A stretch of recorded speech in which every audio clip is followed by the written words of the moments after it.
হয়, বিধানসভাৰ শীতকালীন অধিৱেশনত চাহ শ্ৰমিকসকলৰ যি ভূমিপট্টা প্ৰদানৰ সিদ্ধান্ত গ্ৰহণ কৰিছে, তাৰ পিছতে দেখা পোৱা গৈছে কিন্তু সমগ্ৰ ৰাজ্যতে চাহ শ্ৰমিকসকলে আনন্দ উল্লাসৰ পৰিৱেশৰ সৃষ্টি হৈছে। মই বৰ্তমান উপস্থিত আছো চাপৰ চৈবাৰী চাহ বাগিচাত। মোৰ লগত চাহ শ্ৰমিকসকল উপস্থিত আছে। মই তেখেতৰ পৰা কিছু মন্তব্য ল'ব চেষ্টা কৰিম। আচলতে আপোনালোকৰ বিধানসভা শীতকালীন অধিৱেশনত আপোনালোকৰ যি ভূমিপট্টা প্ৰদানৰ সিদ্ধান্ত গ্ৰহণ কৰিছে, কেনেকুৱা লাগিছে আৰু কি ক'ব? হয়, নমস্কাৰ।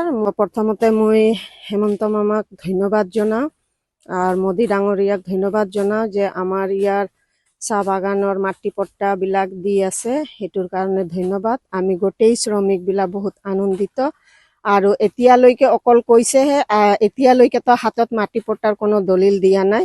গতিকে মুখ্যমন্ত্ৰীক অনুৰোধ জনাওঁ যাতে অতি শীঘ্ৰে আমাৰ এই মাটি পট্টাখন আৰু 551 টকা বঢ়াই দিয়ে যেন।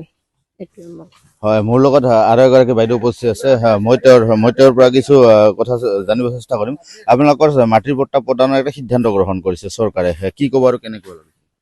বহুত ভাল লাগিছে আমাৰ অসম চৰকাৰক, মানে হেমন্ত মামা, আৰু মোক ভাল লাগিছে আৰু নমস্কাৰ। হয়, মোৰ লগত আচাৰ এজন বিষয়ববীয়া উপস্থিত আছে। মই তেওঁৰ পৰা কিছু কথা জানিব চেষ্টা কৰিম। যোৱাকালিৰ যি এক সিদ্ধান্ত গ্ৰহণ কৰিছে অসম চৰকাৰে যে চাহ শ্ৰমিকসকলে ভূমিপট্টা প্ৰদানৰ সিদ্ধান্ত গ্ৰহণ কৰিছে, কি ক'ব আৰু কেনেকুৱা অনুভৱ? হয়, আজি আপোনালোকে জানে আমি চাহ বাগিচা বুলি ক'লে দীৰ্ঘদিন ধৰি আপোনালোকে চাই আছে, ৰাতিপুৱা 4টা বজাৰ পৰা আমাৰ শ্ৰমিক মা ভণ্টি বা দেউতাহঁতে কাম কৰে। কিন্তু আজিৰ পৰা ধৰক 200 বছৰ হৈ গ'ল আমাৰ বাগিচাত থকা আমাৰ ককা আইতাহঁতে মানে ইয়াতে ঢুকাই গ'ল। কিন্তু আজিলৈকে আমি ক'ব গ'লে আমাৰ মাজত আমাৰ নামত এটুকুৰা মাটিও নাই।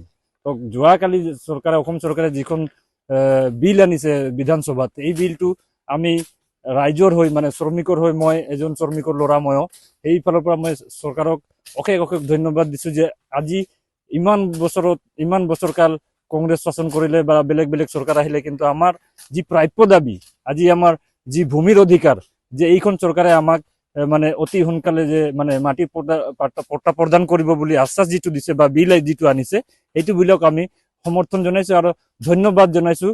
আৰু বিশেষকৈ ডক্টৰ হিমন্ত বিশ্ব শৰ্মা ডাঙৰীয়াক আমি মানে প্ৰাণৰ পৰা মানে ধন্যবাদ দিছোঁ। কিন্তু চাহ শ্ৰমিকৰ যি মজুৰি, সেই মজুৰিলৈও কিন্তু কথা উত্থাপন কৰি আহিছে আপোনালোকে এই বিষয়ত। হয়, চাওক, এতিয়া যোৱাকালি যিটো আইন পাছ কৰাৰ পিছত তাতো এটা মানে কথা উল্লেখ কৰিছিলে যে মজুৰি লৈ, তো এইটো মজুৰি হৈছে একচুৱেলি মানে মামাই কোৱা দৰে যে মালিক আৰু শ্ৰমিকে মিলি যিখন মানে সিদ্ধান্ত ল'ব, মানে মিলামিলিৰ মাজত যিটো মজুৰি বৃদ্ধি কৰিব, তাৰ মাজতে যিটো হ'ব সেইটোৱে হ'ব আৰু কি। হয়, নিশ্চয়কৈ ক'ব লাগিব, এনেদৰে যি বিধানসভাৰ শীতকালীন অধিৱেশনত যি এক সিদ্ধান্ত গ্ৰহণ কৰিছে চাহ শ্ৰমিকসকলৰ ভূমিপট্টা প্ৰদানৰ কাৰণে, তাৰ পিছতে কিন্তু দেখা পোৱা গৈছে সমগ্ৰ ৰাজ্যৰ লগতে চাপৰৰ যি চাহ বাগিচাসমূহ আছে, চাহ বাগিচাৰ শ্ৰমিকসকলে কিন্তু আনন্দ উল্লাস কৰা দেখিবলৈ পোৱা গৈছে। তাৰ লগতে কিন্তু শ্ৰমিকসকলে এটা কথা উত্থাপন কৰিছে, তেখেতসকলৰ যি দৈনিক মজুৰি, সেই দৈনিক মজুৰিও বৃদ্ধি কৰিবলৈ অসম চৰকাৰক অনুৰোধ জনাইছে।